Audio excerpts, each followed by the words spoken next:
ఓస్మానియా university panel సభ్యులు హైదరాబాద్లోని తెలుగు నటుడు అల్లు అర్జున్ ఇంటి ముందు నిరసన ప్రదర్శించారు. వారి ఆందోళన కారణం పుష్ప 2 ప్రీమియర్లో జరిగిన ఒక స్టాంపీడ్లో మరణించిన వ్యక్తికి 1 కోట్ల రూపాయలు పరిహారం ఇవ్వాలని వారు డిమాండ్ చేశారు. ఈ సంఘటన అల్లు అర్జున్ స్టార్ డమ్ ఉన్నప్పుడు జరిగినప్పుడు వివాదాలకు దారితీసింది. ఈ నిరసన కొంత సమయం తర్వాత హింసాత్మకంగా మారింది. గుర్తు తెలియని వ్యక్తులు అల్లు అర్జున్ ఇంటి ఆవరణలో ప్రవేశించి నష్టం కలిగించారు. ఇది ఒక పెద్ద సంఘటనగా మారింది. అయితే ఈ దాడికి సంబంధించిన ఎలాంటి ఫార్మల్ ఫిర్యాదు మాత్రం దాఖలు కాలేదు.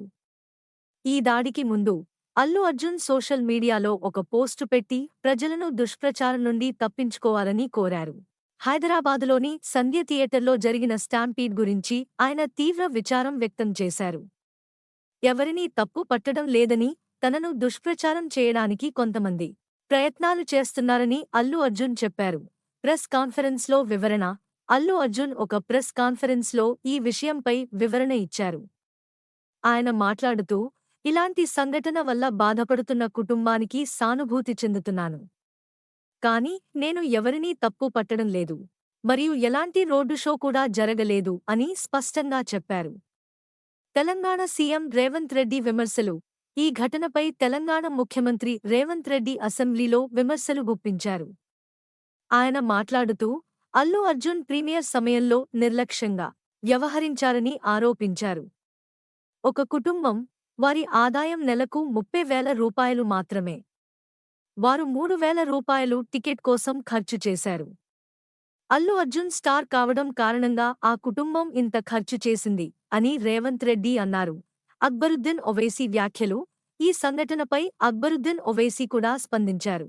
ఆయన మాట్లాడుతూ, అల్లు అర్జున్కు స్టాంపీడ్ గురించి సమాచారం ఇచ్చారు.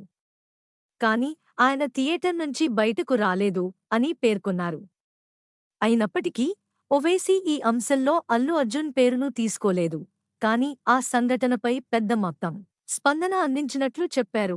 పరిస్థితి ఈ సంఘటన తెలుగు సినీ పరిశ్రమలో, అభిమానులు మరియు రాజకీయ వర్గాలలో విస్తృత చర్చలకు కారణమైంది. ఒక పక్కగా అల్లు అర్జున్ తనపై ఉన్న ఆరోపణలను తిప్పికొడుతూనే సానుభూతిని వ్యక్తం చేశారు. మరొక పక్కగా రేవంత్ రెడ్డి, ఒవైసీ వంటి రాజకీయ నేతలు విమర్శలు గుప్పించారు. ఈ అంశం మళ్లీ రాజకీయ, సామాజిక వర్గాల మధ్య వివాదాలకు తెరతీసింది. తాత్కాలిక పరిష్కారం పోలీసులు జేసీ నాయకులను నిర్బంధించారు, కానీ ఎలాంటి ఫార్మల్ ఫిర్యాదు చేయలేదు. ఇంతవరకు ఈ సంఘటనపై నిర్ణయాత్మక పరిష్కారం కనబడలేదు.